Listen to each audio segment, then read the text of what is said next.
दोन्ही राष्ट्रवादी एकत्र येण्याबाबत कोणतीही चर्चा झाली नाही. राष्ट्रवादीच्या बैठकीनंतर अजित पवारांची विलीनीकरणावरती प्रतिक्रिया. पक्षातील गळती रोखण्यासाठी शरद पवारांनी एकत्र येण्याचं वक्तव्य केलं असणार. राष्ट्रवादीच्या बैठकीत अजित पवारांनी वक्तव्य केल्याची सूत्रांची माहिती. दोन्ही राष्ट्रवादी एकत्र येण्याच्या चर्चा सुरू असतानाच आज राष्ट्रवादी काँग्रेस शरदचंद्र पवार पक्षाची बैठक. पक्षाचे प्रदेशाध्यक्ष जयंत पाटलांनी बैठक बोलावली. उपमुख्यमंत्री अजित पवारांच्या राष्ट्रवादीचे पुणे शहराध्यक्ष दीपक मानकरांचा राजीनामा. बदनामीचा प्रयत्न सुरू असल्यामुळे राजीनामा देत असल्याचा पत्रात उल्लेख. बनावट कागदपत्र प्रकरणी गुन्हा दाखल होता.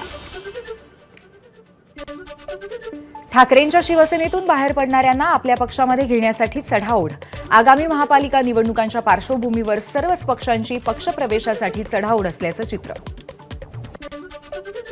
तेजस्विनी घोसाळकर आज उद्धव ठाकरेंची भेट घेणार. घोसाळकरांना कालच मातोश्रीवरनं भेटीसाठी बोलावलं. उद्धव ठाकरेंच्या भेटीनंतर घोसाळकर काय भूमिका घेणार याकडे लक्ष. कुख्यात गुंड गजा मारणेसोबत पोलिसांची मटण पार्टी. एका अधिकाऱ्यासह 4 पोलीस कर्मचारी निलंबित. पुण्यातील येरवडा कारागृहातनं सांगली कारागृहात नेताना पोलिसांनी मटण पार्टी केली. गजा मारणेला सांगलीत नेत असताना कणसे धाब्यावरती पोलिसांची मटण पार्टी. पोलीस आयुक्त अमितेश कुमार यांनी सीसीटीव्ही फुटेज चेक केल्यानंतर कारवाई केली. कणसे धाब्यावरती गजा मारणेला भेटायला 2 जण फॉर्च्युनर तर 1 जण थार गाडीतून आले होते. तिघांवरही गुन्हा दाखल. मुंबईच्या गोवंडीतील शिवाजीनगर पोलीस ठाण्यातील वरिष्ठ पोलीस निरीक्षकाला अटक. 1 लाखांची लाच स्वीकारताना रंगेहात पकडलं आणि पुढील कारवाई लाचलुचपत विभागाकडून सुरू. सिंधुदुर्ग जिल्ह्यामध्ये मुख्यमंत्री देवेंद्र फडणवीसांचं स्वागत करणं 2 अधिकाऱ्यांना भोवलं. राजशिष्टाचाराचं उल्लंघन केल्याचा आरोप आणि दोघांवरती निलंबनाची कठोर कारवाई. लाचखोर तलाठ्यांच्या हस्ते सत्कार स्वीकारून फडणवीसांना कोणता संदेश द्यायचा होता असा सवाल करत माजी आमदार वैभव नाईकांचा फडणवीसांवर निशाणा.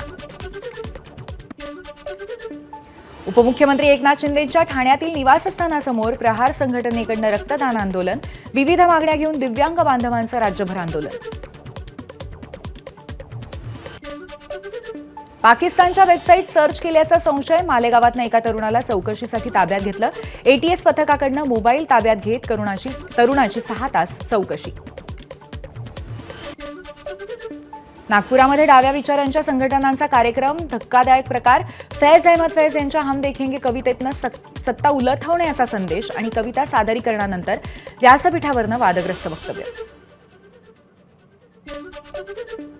भूषण गवई आज सरन्यायाधीश पदाची शपथ घेणार. राष्ट्रपती द्रौपदी मुर्मू गवईंना सरन्यायाधीश पदाची शपथ देणार. राष्ट्रपती भवनात पार पडणार शपथविधी सोहळा.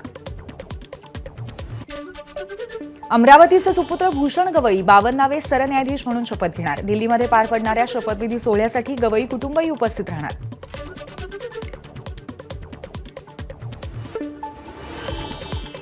न्यायाधीश भूषण गवईंनी आज सरन्यायाधीश पदाची शपथ घेतली. भूषण गवई मूळचे अमरावतीतील रहिवासी. सर्वसामान्य परिस्थितीतून मोठं झालेले आणि त्यांच्या यशाचा आम्हाला अभिमान. आई कमला यांची प्रतिक्रिया.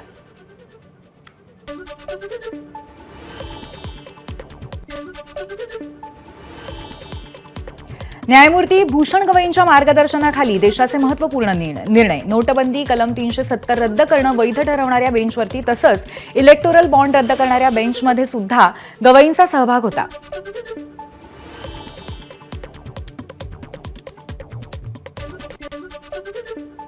भारताच्या माऱ्यामध्ये पाकिस्तानच्या 11 एअरबेसचं मोठं नुकसान. उद्ध्वस्त झालेल्या एअरबेसचे सॅटेलाईट फोटो समोर. एअरबेसच्या नुकसानीची पाकिस्ताननेही कबुली दिली. भारत पाकिस्तान तणावामुळे अफवा पसरवणाऱ्या 40 फेसबुक, इंस्टाग्राम आणि युट्यूब अकाउंट्सवरती गुन्हा दाखल. उत्तर प्रदेश पोलिसांची कारवाई. भारत पाकिस्तान तणाव वैष्णोदेवी यात्रेवरही. कटरा इथे पर्यटकांची संख्या कमी झाल्याची नोंद तर परिसराच्या सुरक्षेच्या दृष्टीने कडक बंदोबस्त करण्यात आलाय. मुंबईमध्ये आज भाजपकडून तिरंगा रॅलीचं आयोजन. रॅलीमध्ये मुख्यमंत्र्यांसह भाजपचे इतर नेतेही सहभागी होणार. ऑपरेशन सिंदूरचं यश साजरं करण्याच्या दृष्टीने रॅली. ठाण्यातही तिरंगा रॅलीचं आयोजन. यावेळी उपमुख्यमंत्री एकनाथ शिंदेही सहभागी होणार. ऑपरेशन सिंदूरचं यश साजरं करण्याच्या दृष्टीने रॅलीचं आयोजन. मुंबईच्या सीएसएमटी स्थानकाला ऑपरेशन सिंदूरच्या यशानंतर तिरंगी विद्युत रोषणाई करण्यात आली.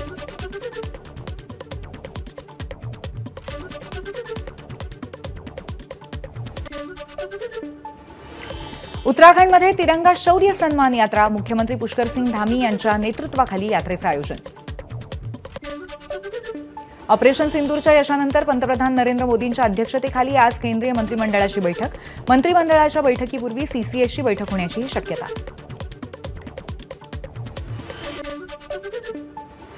प्रमुख पक्षातील प्रमुख नेत्यांनाच माहिती न देता संसदेचं विशेष सत्र बोलवा. ऑपरेशन सिंदूरमध्ये काय घडलंय प्रत्येक खासदाराला जाणून घेण्याचा अधिकार. शरद पवारांच्या भूमिकेपासून काँग्रेसची वेगळी भूमिका.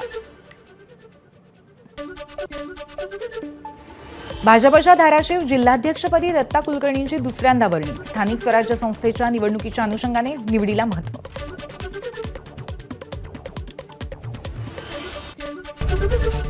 एबीपी माझा, उघडा डोळे बघा नीट.